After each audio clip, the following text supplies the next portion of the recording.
Vamos a abrir nuestras Biblias. Colosenses 1:15. Colosenses 1:15. Vamos a estar hablando esta noche sobre la obra de Cristo. La obra de Cristo en la iglesia. La obra de Cristo. En la semana pasada estuvimos hablando que Pablo manda en la carta, cuando se da cuenta que en la iglesia había un conflicto, y quiero que entienda algo, Epafra cuando llega a la cárcel, le cuenta emocionado a Pablo del crecimiento que había en Colosenses, pero también le cuenta a Pablo de las bajas que habían por las costumbres. ¿Cuáles eran las costumbres que ellos traían? Ellos traían problemas de gnosticismo. ¿Qué era el problema de gnosticismo? Ellos creían mucho en cosas sobrenaturales, que tenía mucho que ver con deidades. Entonces eso hacía de que el hablar de Jesús le perdía autoridad a Cristo. Ellos inventaban cosas, como por ejemplo, una de las cosas, mitos, mejor dicho, esa es la palabra que yo buscaba. ¿Cuántos recuerdan los mitos? Por ejemplo, ¿cuántos somos del Salvador? Un mito del Salvador que ustedes recuerden. La ciguanaba, era un mito. No creo que usted crea en eso, hermano. Eso era un mito que salía en el río, y esa era una mentira para que los señores casados no salieran a buscar muchachas, y salía que, resultaba que en la noche salía nada más, y le salían a los señores infieles. ¿Cuántos se acuerdan de eso, hermano? Era un mito. Ahora dígale a un señor aquí en Houston, no salgaste, no, ya no creen, porque ya pasó. Entonces existía mucha mitología, de ahí viene la mitología griega, podemos hablar muchas cosas. Entonces ellos se llenaban de eso y lo metían a la parte religiosa porque venía de su cultura. Entonces Pablo en Colosenses les manda esta carta y le dice a los colosenses, aquí va un escrito donde lo que Epafra les va a decir a ustedes, quiero que se lo puedan entender, que él no lo está inventando. ¿Y que va a hablar? De Jesús exaltado, que Jesús está desde antes de la creación de la tierra, que Jesús, porque ellos también hacían un culto a la adoración de los ángeles, pero no se sabía si eran ángeles caídos o ángeles del cielo, no se sabía. Entonces Pablo les dice, Jesús es superior a los ángeles, y lo vamos a estudiar hoy. Entonces ese era el interés de Pablo, y eso lo vamos a estudiar hoy en Colosenses 15, creo que 1:15, vamos a llegar hasta el 23. Vamos a tratar de terminar esa parte hoy, pero muy interesante, la obra de Cristo. Vamos a leer la palabra del Señor en el nombre del Padre, del Hijo y con el poder de su Santo Espíritu. Yo leo los impares, ustedes me ayudan con los pares. Él es la imagen del Dios invisible, el primogénito de toda creación.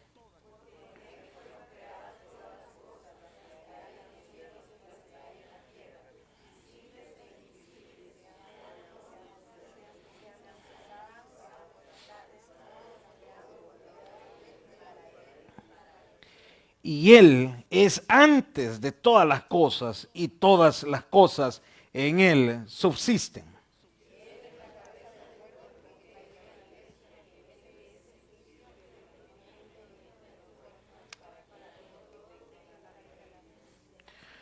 Por cuanto agradó al Padre que en Él habitase toda plenitud.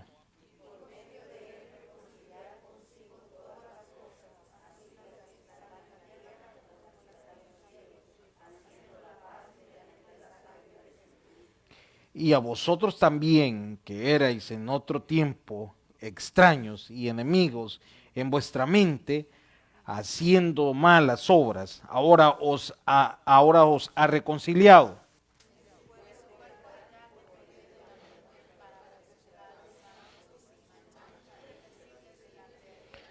Todos al 23.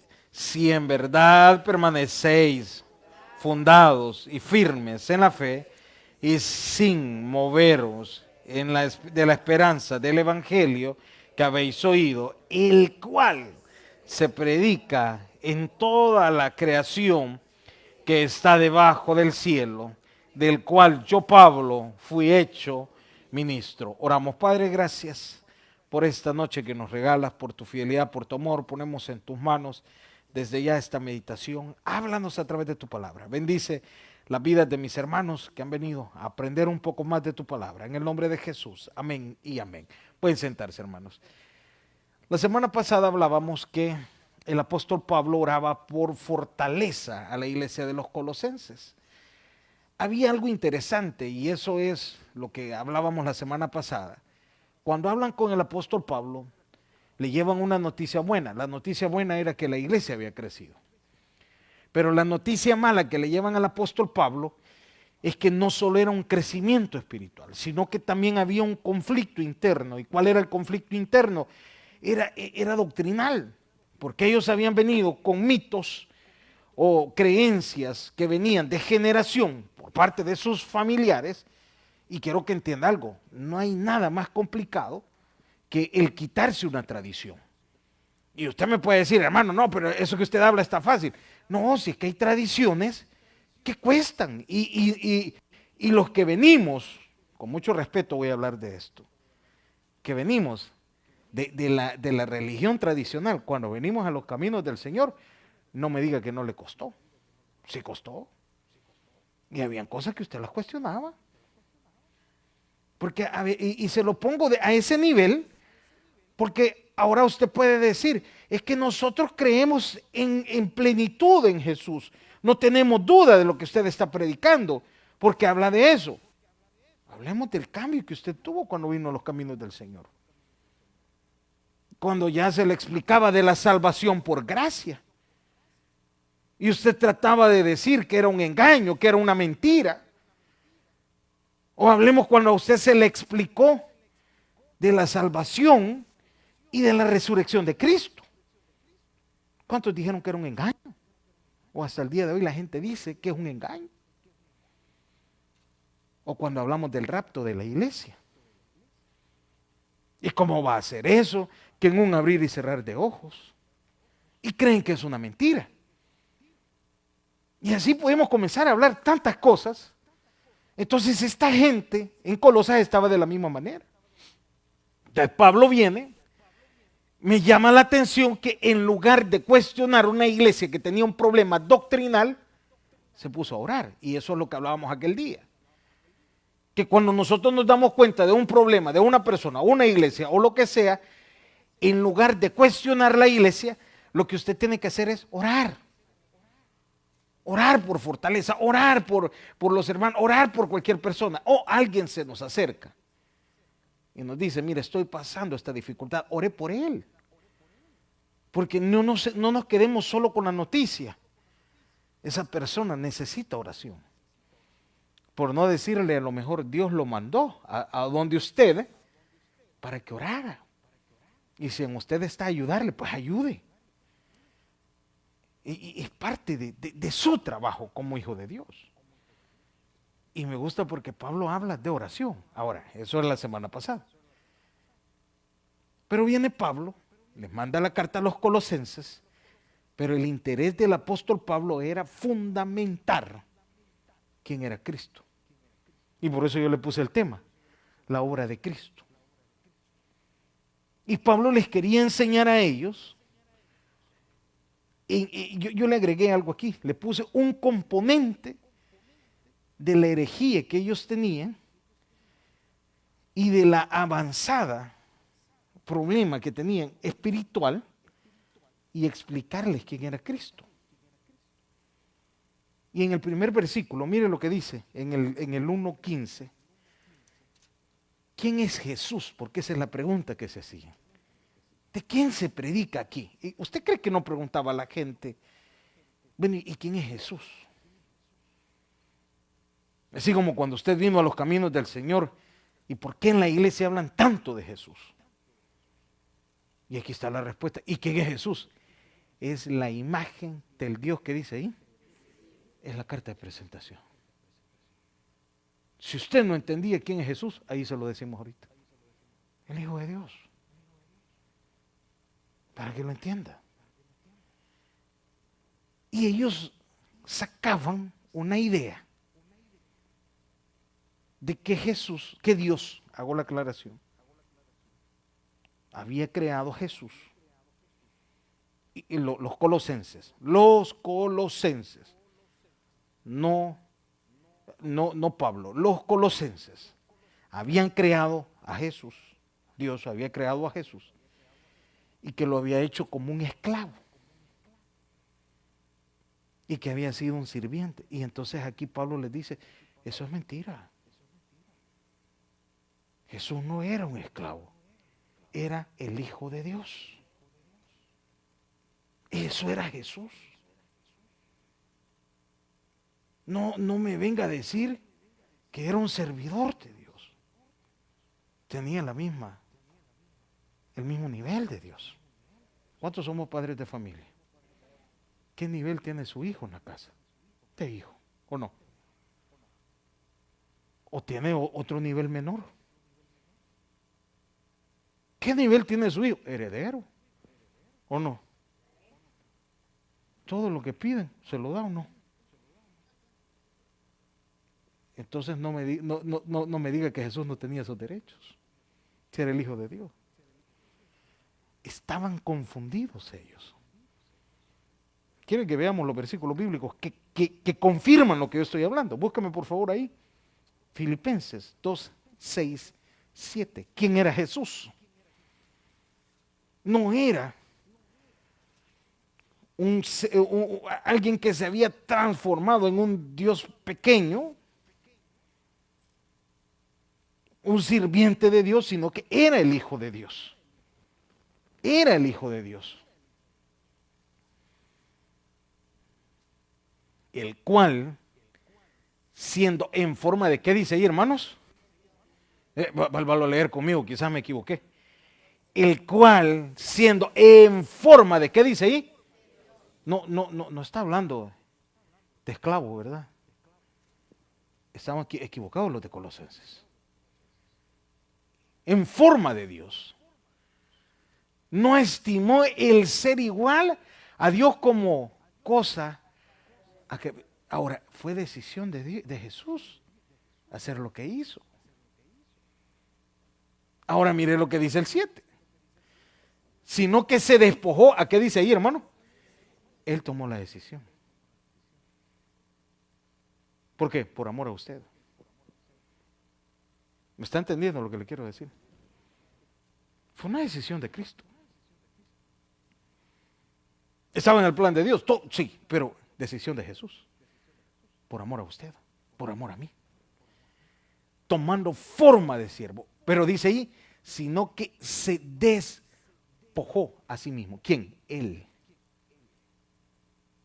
Él. Por decisión propia. Pero los colosenses llegaban a esa conclusión. Y Pablo les explica, no, es que fue una decisión personal de Jesús. Te voy a poner un ejemplo. En esta iglesia tenemos servidores voluntarios.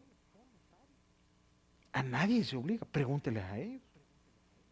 Es voluntario. A eso se refiere. Entonces, hago una explicación así, no los estoy igualando a Jesús. Quiero que me entienda. Pero a eso se refiere. Fue decisión de hechos semejantes. ¿Qué dice ahí? A los hombres, pero nunca igual que los hombres. Entonces, volviendo otra vez a Colosenses, ¿quién era Jesús? La imagen del Dios viviente. Si les quedaba una duda, del Dios invisible. Y mire qué más les dice ahí. ¿Y quién más era Jesús? El primogénito de qué dice ahí, hermano. ¿Y sabe qué representaba eso? Es el que estaba antes que todo esto.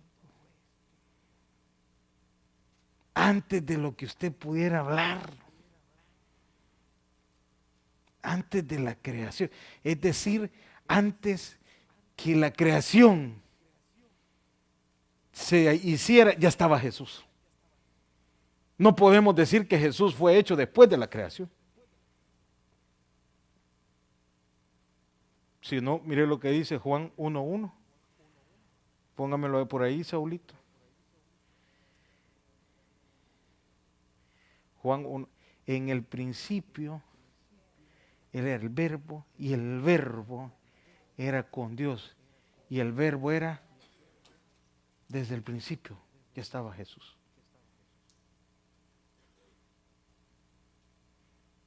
Él es el principio de todo. De todo. Entonces, ¿por qué iban ellos, los de Colosenses, a inventar algo que no era cierto? Era el primogénito. No había nadie más antes de Jesús. No había nadie más. Prioridad en todo. Yo a veces molesto a mis hijos. Y los dos se ponen, no, que yo soy el primero, que no sé qué, y se agarran los dos. Pero yo le digo al varón, no, porque él me dice, yo hubiera querido ser el primero, papá. ¿Por qué no fue así? Me dice, pero soy el primer varón, hombre, le digo. Soy el macho, papá, le digo. Agárrate de eso, hombre, le digo. Pero él me dice un día, pero me lo dijo así como que yo hubiera querido ser el primero. Pero yo no manejo eso, hijo, le digo. ¿Cómo hago, pues? Pero así me lo dijo, como, pero él es el primero, Jesús. Y les estaba explicando que no hay nadie más que él antes. Ahora, mire, ¿qué más? Búsqueme por favor Colosenses 1:16. Había una adoración que se hacía en Colosas o Colosenses, que era tradición, cultura, o lo que usted quiera agregar, que se realizaba a ángeles, pero no se entendía si eran ángeles caídos, ángeles del cielo, figuras o lo que usted pudiera imaginarse. Entonces venían los de Colosenses y decían, ok, está bien, Jesús es el Salvador y todo lo demás, pero decían ellos, ¿qué hacemos con la adoración a los ángeles? Esto también hay que celebrárselo, porque estos son los que mandan. Y el apóstol Pablo aquí también les dice, porque en él fueron creadas todas las cosas. Ustedes saben, les dice Pablo, que todo fue creado por Jesús. Desde el principio. Entonces, como fue creado por él, dice, las que hay en el cielo, las que hay en la tierra, visible e invisible, sean tronos, sean dominios, sean principados, sean potestades, todo fue creado por medio de él. ¿Y para qué dice ahí? Entonces, como todo es creado para él, la gloria es para él. Se lo voy a poner en la actualidad. No hay una razón para darle la gloria a otra cosa más que solo a Cristo. No hay otra razón. No, que mire que hoy es el día de fulano, solo a Cristo se le da la adoración. Perdóneme que lo hable así.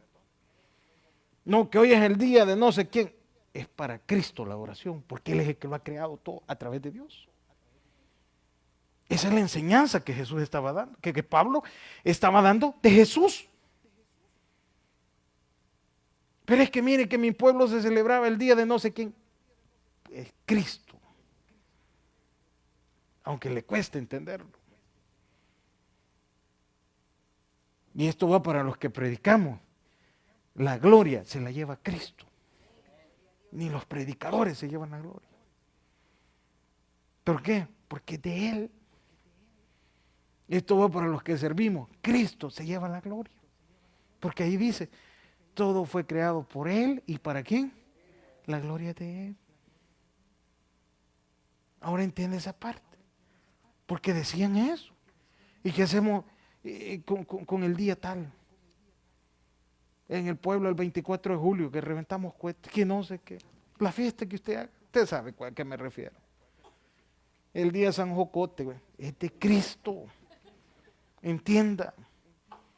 No existe. Perdóneme que lo hable así. Con todo respeto, pero es que es la realidad. Pero es que mi mamá que llevaba la frutita y todo, es de Cristo. Y eso cuesta quitárselo. Cuesta. El otro día íbamos para el 45 Sur, y lo hablo con todo respeto. Hay una iglesia de la Santa Muerte. Hay una iglesia. ¿Y cómo le quita usted a la gente que vaya a adorar ahí? Imagínense, y la calavera ahí está. Y ahí están los horarios del culto. No va a pasar por ahí usted. Y se me quede los domingos ahí.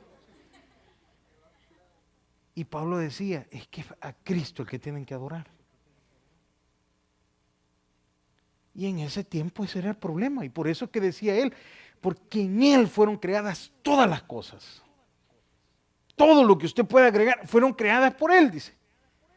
Las que están en el cielo, por eso que yo les decía, no se sabían si eran ángeles del cielo, que ellos se podían imaginar, o las que están en la tierra, figuras, todo lo que se imaginaba, visibles e invisibles, sean tronos, que podían ser reyes, Césares, que ellos adoraban, que en aquel tiempo existía mucho eso, sean dominios, sean principados, sean potestades, todo fue creado por él y para él, la gloria es de él. Eso era lo que Pablo quería explicar. Y mire qué más. Vámonos por favor a Colosenses 2, 14, 15.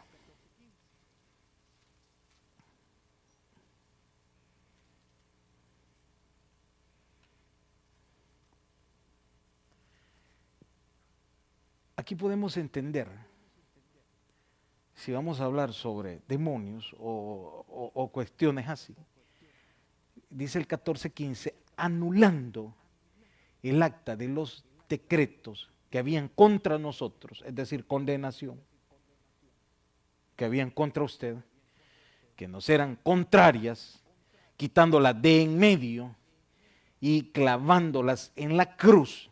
Eso fue lo que Cristo hizo en la cruz por usted, por mí. Mire lo que dice el 16, y perdón, el 15. Y despojándonos de los principados y de las potestades, los exhibió públicamente, triunfando sobre ellos. ¿En dónde dice ahí? Ahora entiende por qué la gloria es de él. No tiene a quien más adorar usted que solo a Cristo. Porque eso fue lo que Jesús hizo. Por eso es que el tema es la obra de Cristo. Para que esta noche usted entienda por qué el centro de la adoración de todas las iglesias es Cristo. ¿Por qué la alabanza es para Él? ¿Por qué todo va dirigido a Él? Porque eso fue lo que hizo en la cruz del Calvario. Mire otro más, volvamos a Colosenses. Quiero terminar hasta el 23. 17, por favor. 1:17, Marito. Colosenses 1:17. Aquí nos hace otra vez la aclaración. Cristo existe antes de la creación. Mire lo que dice, y Él es antes de todas las cosas, y todas las cosas en Él, ¿qué dice ahí, hermano? Y ahí nos hace otra vez la aclaración, Él es antes de todas las cosas, y todas las cosas en Él subsisten. Es decir, Él está antes de la creación, y todas las cosas en Él, junto con Dios, subsisten, es decir, fueron hechas por medio de Él. 18. Mire lo que dice el 18. Interesante esto. Y Él es la cabeza del cuerpo. ¿De qué dice ahí, hermano? Y aquí les dice ahora algo interesante a ellos. Y Él es la cabeza, o Cristo es el que gobierna la iglesia. Entonces, ¿quién es el que dirige la iglesia? La dirige Cristo, hermano. ¿Quién respalda una iglesia? Cristo. ¿Quién le da un crecimiento a una iglesia? Se le da Cristo. A mí me gusta en Hechos de los Apóstoles. No quiero darles un versículo claro, pero si gusta póngame Hechos 2:48 creo que es.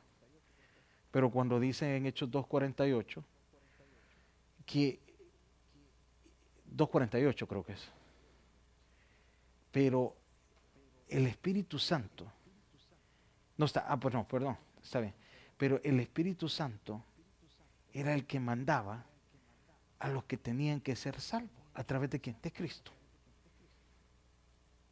¿Quién es el que gobierna la iglesia? Es Jesús. Difícil sería que un pastor se parara en un púlpito y dijera, esta iglesia crece porque yo estoy aquí. Ese sería el peor error de un pastor. Que un pastor dijera, el día que yo me vaya de esta iglesia se termina. Qué error, ¿verdad? La iglesia se termina el día que la presencia de Jesús ya no esté ahí. Porque ahí lo está hablando. Jesús es la cabeza de la iglesia. ¿Qué tenemos que hacer nosotros como iglesia? Cuidar la presencia de Jesús. Cuidar el respaldo de Jesús. Hacer siempre lo que Él quiere que se haga en una iglesia. ¿Usted cree que cuando se va a hacer una decisión en una iglesia, un cambio, algo, lo primero que se pregunta ¿es tu voluntad? ¿Es tu decisión? ¿A quién? A Dios. Porque quien va a demandar eso, la congregación sí se puede molestar, pero quien no va a demandar es Cristo, porque la iglesia es de Cristo. Entre las coronas, un día estuvimos hablando, un domingo, sobre las coronas que Cristo va a dar en el tribunal a la iglesia. Y va a haber una para los pastores. Y allá vamos a llegar los pastores. ¿Y sabe qué nos va a preguntar Cristo a los pastores?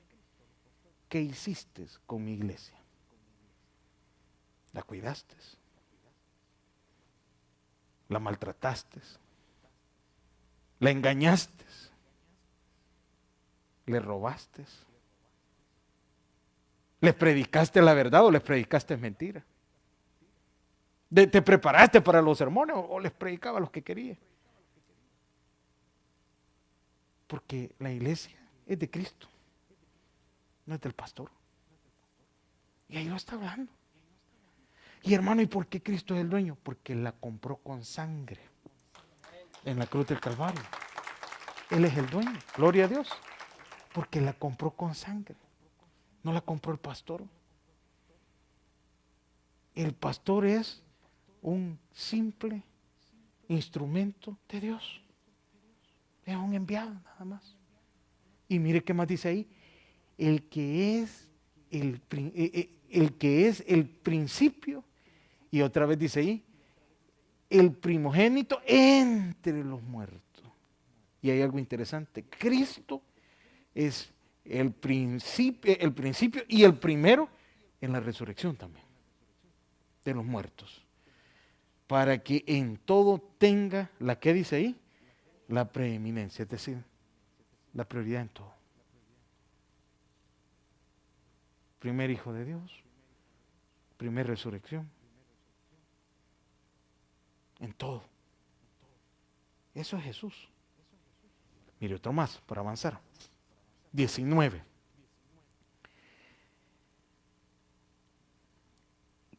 Otra pregunta que se hacían ellos, ¿y qué encontramos en Jesús? ¿Qué podemos encontrar en Jesús? Porque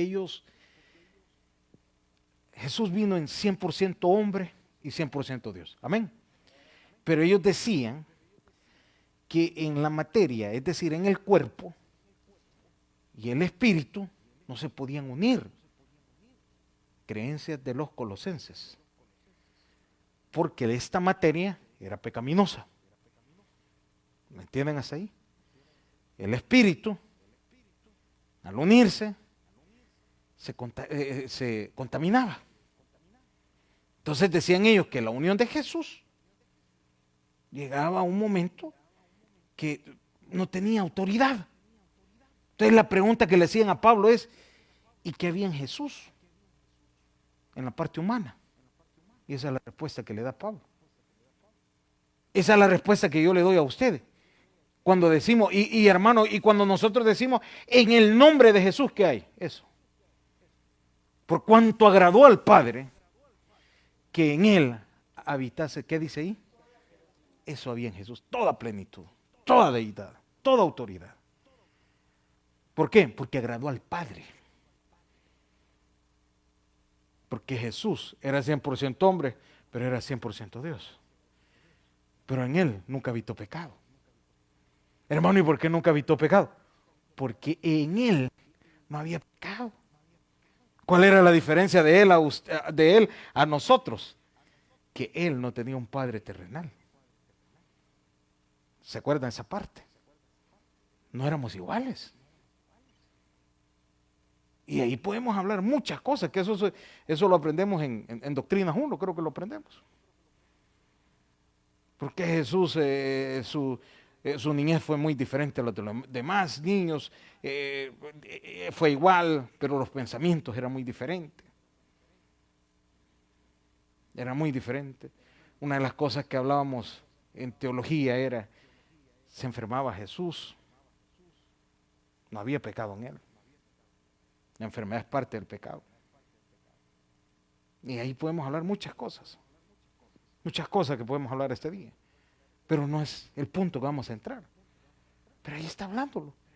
¿Qué había en él? La plenitud de Dios. Había autoridad en Cristo. ¿Y por qué dice que había autoridad? ¿Había sanidad o no? ¿Había milagros o no? Al momento de predicar, ¿había autoridad o no? Claro que sí. Eso es lo que habla. Eso es lo que predica. Entonces había respaldo por parte de Dios. Y no solo eso, había más. Agradó al Padre. Agradó al Padre. Y mire qué más. El 20. Y por medio de Él, esto es otro trabajo de Jesús, la obra de Cristo. Y por medio de Él, reconciliar consigo a todas las cosas. Así las cosas que están en la tierra como las que están en el cielo, haciendo la paz mediante la sangre. Y aparte de eso, a usted y a mí nos concilió con el Padre. ¿Se acuerda lo que decía Romanos? Por cuanto todos, usted y yo habíamos pecado, estábamos destituidos de la gloria de Dios. Y necesitábamos un Salvador. ¿Y quién era ese? Cristo. Necesitábamos que alguien viniera a conciliar eso con nosotros. Necesitábamos ese abogado. Ese es Cristo. Y se los estaba presentando ahí. Ya no necesitaban ellos ángeles que habían creído. Ya no necesitaban ellos gente en la que ellos habían creído, o César, o alguien que ellos creían que los iba a salvar. Necesitaban de Jesús. Ahora usted, si dudaba un poco de su salvación, solo necesita de Cristo. Porque es que por medio de Él se vino la salvación. A través de Él está la reconciliación con el Padre. ¿A través de qué? De la cruz del Calvario. Ahí está la respuesta. Ahí está la respuesta. No se necesita nada más. No se necesita nada más. Y mira lo que dice el 21. Y a vosotros también, esto ya es para la iglesia, que erais en otros tiempos extraños y enemigos en vuestra mente haciendo malas obras. Ahora ¿qué dice ahí? Y ahora nos habla la iglesia, ¿verdad? Que antes usted y yo en otros tiempos andábamos perdidos, sin esperanza alguna. Qué bueno cuando se hablan, cuando entre nosotros mismos nos contamos el testimonio de dónde Dios nos sacó. ¿Y cuánto valíamos antes? No valíamos nada. No valíamos nada. Y de ahí nos sacó Cristo. Y éramos extraños, sí, ¿por qué? Éramos enemigos de Dios. Pero gracias a ese sacrificio, hoy usted y yo nos llamamos hijos de Dios. Hoy nos llamamos hijos de Dios. Gracias a ese sacrificio, usted y yo ahora estamos seguros. Pero estamos seguros que si Cristo viene, nos vamos con Él. Estamos seguros. Y dice el 22, mire lo que dice el 22. Y en su cuerpo de carne, por medio de la muerte, para presentaros santos y sin mancha e irreprensible, delante de, ¿qué dice ahí, hermano? Delante de Él, 23. Interesante esto, dice, y si en verdad permanecéis fundados y firmes en la fe y sin moveros en la esperanza del evangelio que habéis oído, el cual se predica en toda la creación, que está debajo del cielo, del cual yo, Pablo, fui, ¿qué dice ahí? Hecho ministro. Y dice Pablo, y también hay un detalle, si verdaderamente permanecemos en el fundamento y si permanecemos permanecéis fundados y firmes en la fe. ¿Qué significa eso? Que si de verdad el día que usted aceptó a Cristo como su Salvador personal fue de corazón, usted mantiene firme esa certeza y sin mover esa esperanza del Evangelio en su corazón, que usted escuchó, ese plan de salvación. Usted lo vive así como el primer día que usted lo aceptó como su Salvador personal. Ese Evangelio que se predica en todos lados. En todos lados. Téngalo por seguro que usted es salvo. Esa es la seguridad. ¿Se acuerda el pastor fundador que contaba que había un sermón que un predicador llegó a contar, a predicar, que decía, ¿estás seguro? Que estás seguro, que estás seguro. Y solo de eso predicó. Y él se fue enojado, porque decía, este predicador no traía sermón. Pero el predicador tenía la razón. ¿Estás seguro? Y yo creo que ese versículo es para todos nosotros. ¿Está usted seguro de que está seguro que verdaderamente aceptó a Cristo? Y ese evangelio del que le hablaron hace un año, hace 2 años, 10 años, no sé cuándo, aún lo vive con pasión. Hermano, ¿me quiere decir que la salvación se pierde? No, no le estoy diciendo eso. Le estoy preguntando si ese día que le hablaron de Cristo, en verdad aceptó a Cristo como su Salvador personal.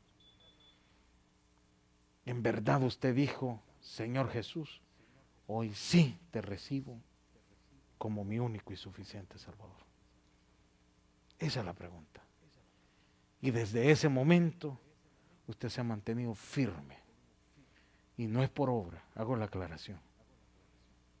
No es por obra, sino que Pablo aquí está hablando si ese evangelio, esa pasión quedó en usted. ¿Se acuerda lo que decía Santiago? Las obras sin fe son muertas y la fe sin obras son muertas. Y esa sería la pregunta. ¿Cómo están sus obras? Y aquí se habla obras de arrepentimiento. A eso se refiere ese versículo.